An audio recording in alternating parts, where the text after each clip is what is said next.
한국 나가기 전에 빌립보 3장까지 새벽에 했습니다. 이제 오늘부터 4장 하고 4장 마치면 또 다음 주부터는 다른 말씀을 나누도록 하겠습니다. 오늘 본문 말씀 빌립보 4장 1절에서 3절입니다. 같이 봅니다. 그러므로 나의 사랑하고 사모하는 형제들, 나의 기쁨이요 면류관인 사랑하는 자들아, 이와 같이 주 안에 서라. 내가 유오디아를 권하고 순두개를 권하노니 주 안에서 같은 마음을 품으라. 또 참으로 나와 멍에를 같이 한 네게 구하노니 복음에 나와 함께 힘쓰던 저 여인들을 돕고 또한 글레멘드와 그 외에 나의 동역자들을 도우라. 그 이름들이 생명책에 있느니라. 아멘. 오늘 말씀의 요지는 두 가지입니다.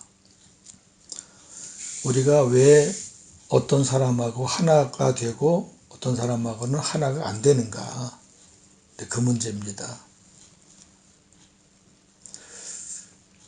세상적인 기준으로 보면 저 사람하고 나하고 틀리니까, 환경도 틀리고 생김새도 틀리고 자라는 것도 틀리고 나이도 틀리고 다 틀리니까 하나가 될 수 없다 이렇게 말하지만,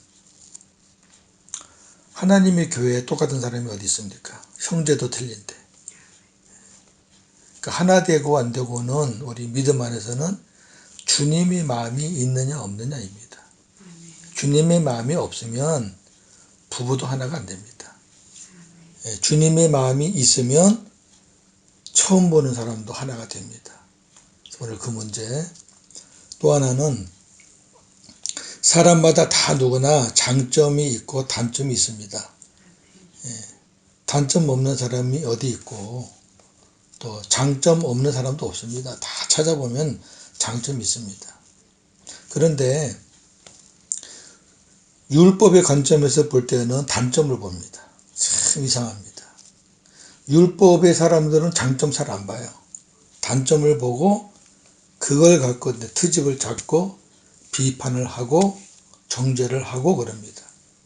근데 복음의 사람들은 단점보다는 장점을 보게 됩니다. 참 은혜입니다. 오늘 그런 문제들을 좀 다루겠습니다. 1절에 보니까 그러므로 나의 사랑하고 사모하는 형제들, 바울의 고백입니다. 그러니까 바울이 빌립보 교회를 사랑한다는 거예요. 그리고 사모해요. 보고 싶다는 거죠. 왜? 지금 빌립보 감옥에 로마 감옥에 있으니까. 감옥에 있는 바울로서는 교인들이 보고 싶죠. 특별히 빌립보 교회는 더 보고 싶어요. 그 다음에 나의 기쁨이요 면류가 아닌 사랑하는 자들아 그래요.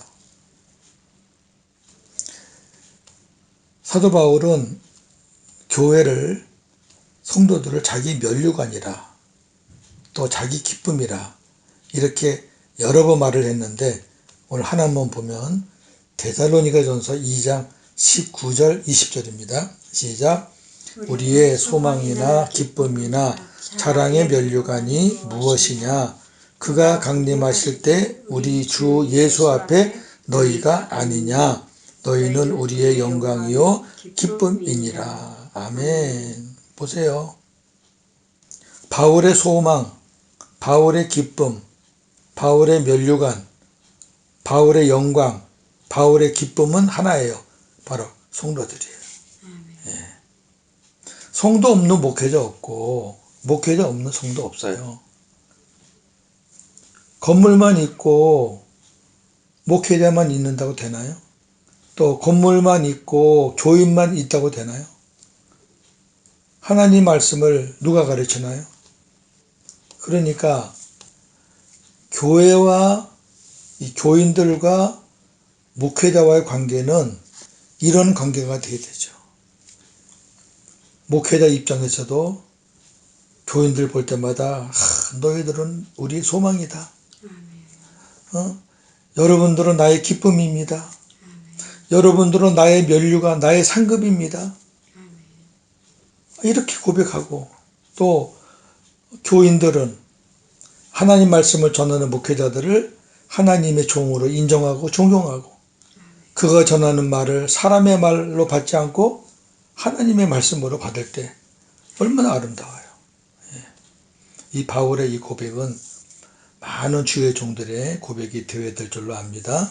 그러면서 이와 같이 주 안에 서라 그랬어요. 여기 이와 같이라는 말이 나와요.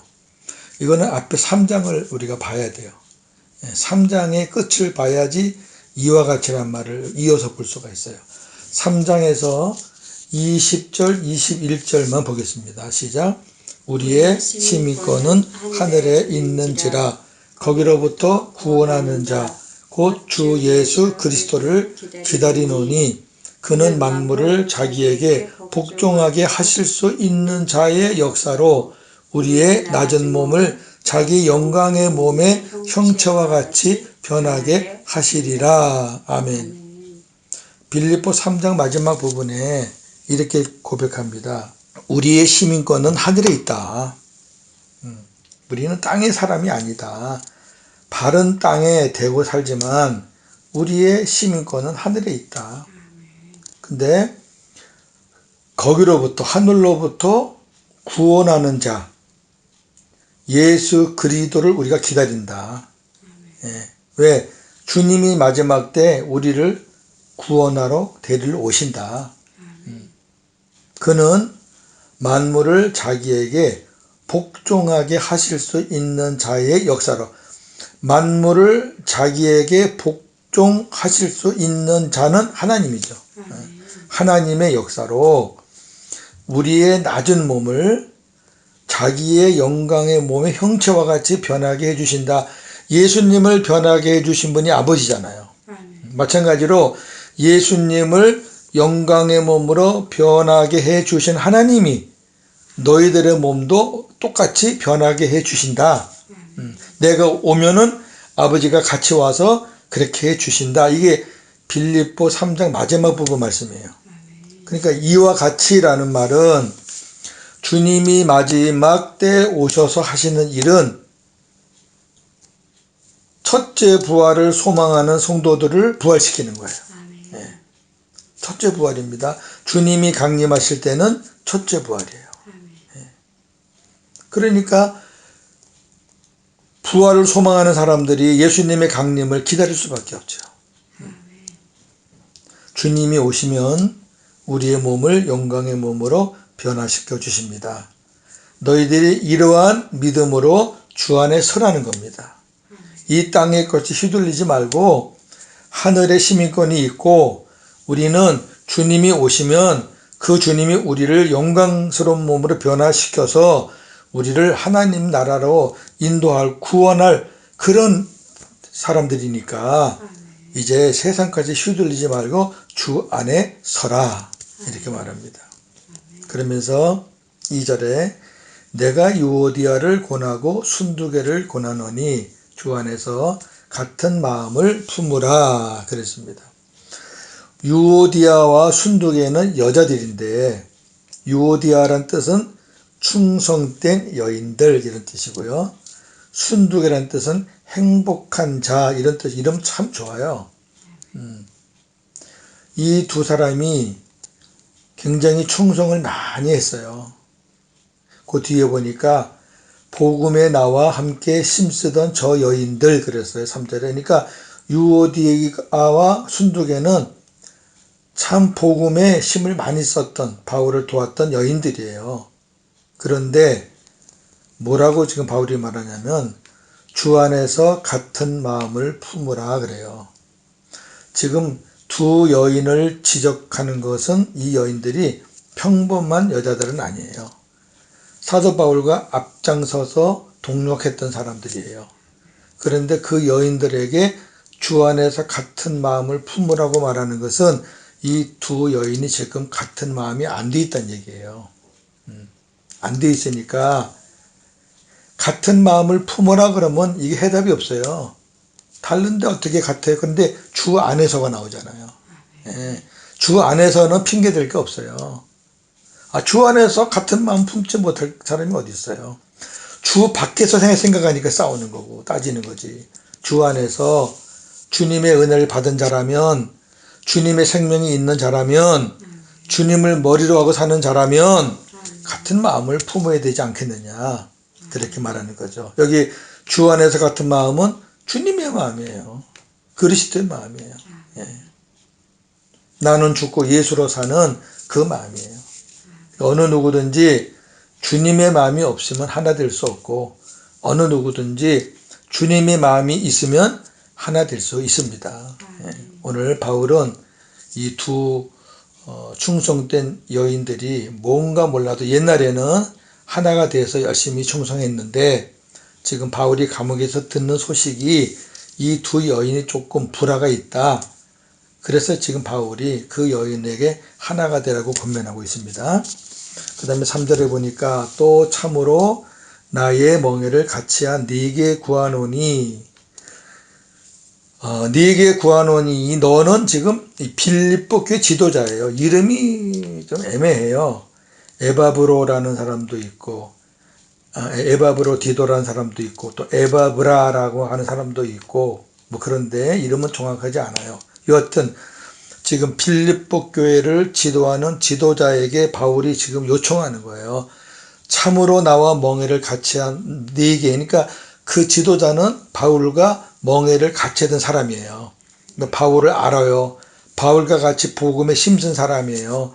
그 사람이 지금 빌립보 교회를 맡아서, 바울을 대신해서 맡아서 지금 있는데, 그 사람에게 요청하는 거죠. 두 가지를 요청해요. 첫째, 복음에 나와 함께 힘쓰던 저 여인들을 도와라. 저 여인은 아까 말한 유오디아와 순두계예요. 그러니까 저 여인들이 지금은 같은 마음이 아니라 조금 하나 되지 못하고 있지만, 저 여인들이 하나 되게 하는 일에 네가 도와줘라. 그리고 여기 도우라는 얘기는 물질적인 어떤 개념도 있죠. 저 여인들에게 물질에 도움도 줘라. 아마 이 여인들이 지금 나이가 많이 먹어서 충성된 젊은 시절을 보내고 뭐 그런 단계가 아닌가 싶어요. 그러니까 이 지도자에게 그 여인들을 도와라. 두 번째, 글레멘드와 그 외에 나의 동력자들을 도와라. 글레멘드, 정확하게 다른 데서 나오는 사람은 아닌 것 같고, 나의 동력자들을 도와라. 이 두 가지 부탁을 해요. 그러면서 왜 도와야 되느냐? 그 이름들이 생명책에 있다. 이게 중요해요. 바울은 알아요. 누가 복음의 사람인지. 하나님의 음성을 듣는 사람이고 하나님의 말씀을 듣는 사람이기 때문에 바울은 누가 하나님의 생명이 있는지 알잖아요. 그러니까 이 사람들은 다 하나님의 생명이 있기 때문에 생명책에 기록되어 있는 사람들이다. 그러니까 도와야 된다. 이렇게 말하고 있습니다. 이 부분을 좀 강의하면 이렇습니다. 나와 멍에를 같이 한 네게 구한다. 여기 나와 함께 복음에 힘쓰던 저 여인들, 유오디아와 순두계입니다. 도와라. 바울의 관점은 이렇습니다. 사람은 누구나 장단점이 있어요.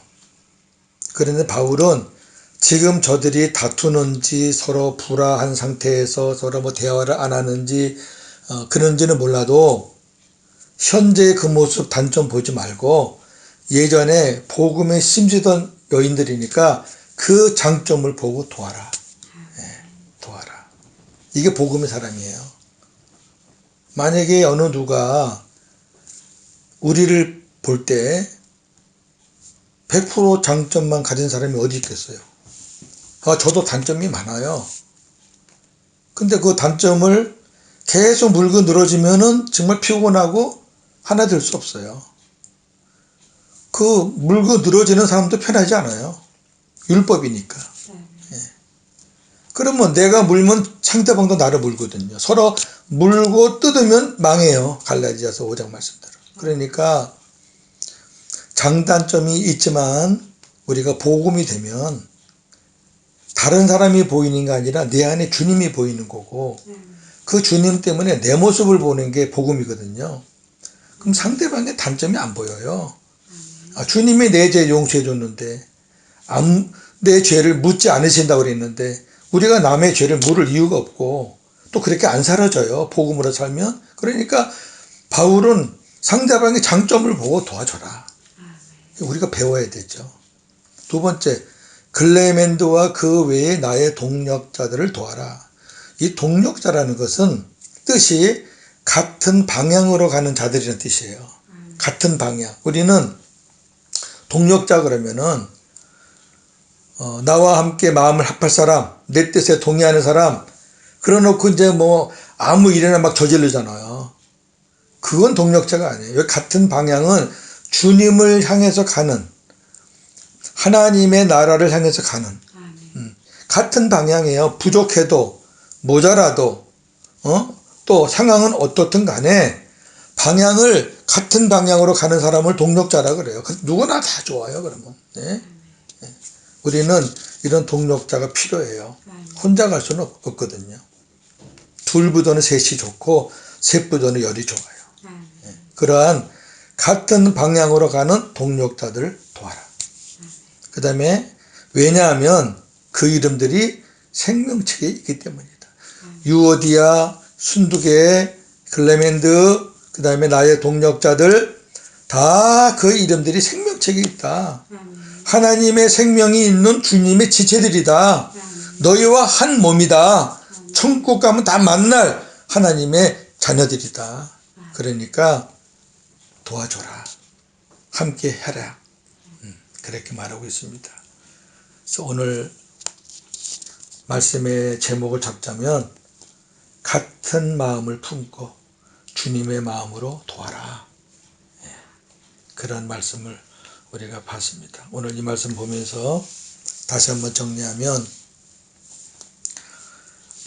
목회자는 교인들을 볼 때 사랑스럽고 보고 싶고 또 기쁨이고 면류관이고 성도들은 목회자를 볼 때 하나님의 말씀을 전해주는 하나님의 말씀을 먹여주는 그런 작은 목자로 또 하나님의 종으로 그래서 서로 인정하고 존경하면 그보다 더 아름다운 것이 없죠. 그 다음에 우리가 사람을 볼 때 아직도 내가 단점을 본다? 아직도 나는 율법이 많은 거예요. 남의 장점을 본다? 그러면 이제 복음의 사람이 되어가는 거예요. 뭐 설명할 필요가 없어요. 예. 열매를 보고 나무를 아는 거니까. 그 다음에 어떠한 사람이든 간에 하나님의 교회에 필요한 사람들, 지금은 좀 잘 못해도 언젠가는 잘했던 사람들, 다 장점이 있는 사람들이니까 서로 도와라. 힘을 합쳐라. 하나님 앞에 가면 다 같은 지체들이다. 형제들이다.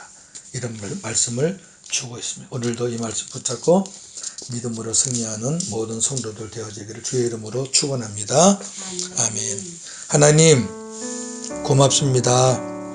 오늘 말씀을 묵상하면서 다시 한번 교회의 소중함을 깨닫습니다. 하나님이 몸된 교회를 세우시고 지도자를 목회자를 세우고 성도들을 불러주셔서 하나님의 교회를 이루어 가십니다. 목회자와 성도 간의 신뢰가 없고 믿음이 없고 관계가 잘못됐다면 어떻게 하나님이 원하시는 교회로 만들어져 갈 수가 있겠습니까?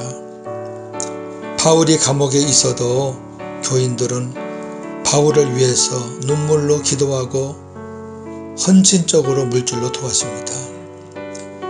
바울은 감옥에 있으면서도 가까이 있는 것처럼 생각하고 빌립보 교회를 가슴에 품고 기도했습니다. 이런 아름다운 관계가 우리 교회에도 있어지기를 소원합니다. 아직도 많이 부족한 상황이지만 더 우리가 성숙되어지기를 원합니다. 하나님, 누구나 다 장단점이 있습니다. 단점만 바라보면 바라보는 사람도 피곤하고 또 당하는 사람도 너무 힘듭니다. 그러나 장점을 본다면 얼마나 행복하고 아름답겠습니까? 얼마나 힘이 되고 위로가 되겠습니까? 우리가 복음의 사람이 되어 간다면 이제는 단점이 안 보이고 장점이 보여지는 그런 수준으로 올라가기를 소원합니다. 하나님, 우리 교회에 수십 명의 교인들이 있지만 하나가 될 수 있는 방법은 주님의 마음을 품는 것밖에 없습니다. 아무리 잘났고 아무리 똑똑하고 아무리 신앙 정력이 많고 목사라 할지라도 주님의 마음이 없으면 안 됩니다. 주님의 마음만 있으면 배우지 못하면 어떻습니까? 가지지 못하면 어떻습니까? 조금 약하고 조금 부족하면 어떻습니까? 주님의 마음으로 하나가 된다면 얼마든지 주의 몸된 교회에 세워나갈 수 있사오니 하나님, 우리 교회가 그런 교회가 되어가게 하여 주옵소서. 오늘도 복음으로 승리하는 하루가 되게 하여 주옵소서. 이 어려운 상황에서 주님 바라보고 함께 기도하며 승리하게 하옵소서. 예수님의 이름으로 기도하옵나이다. 아멘.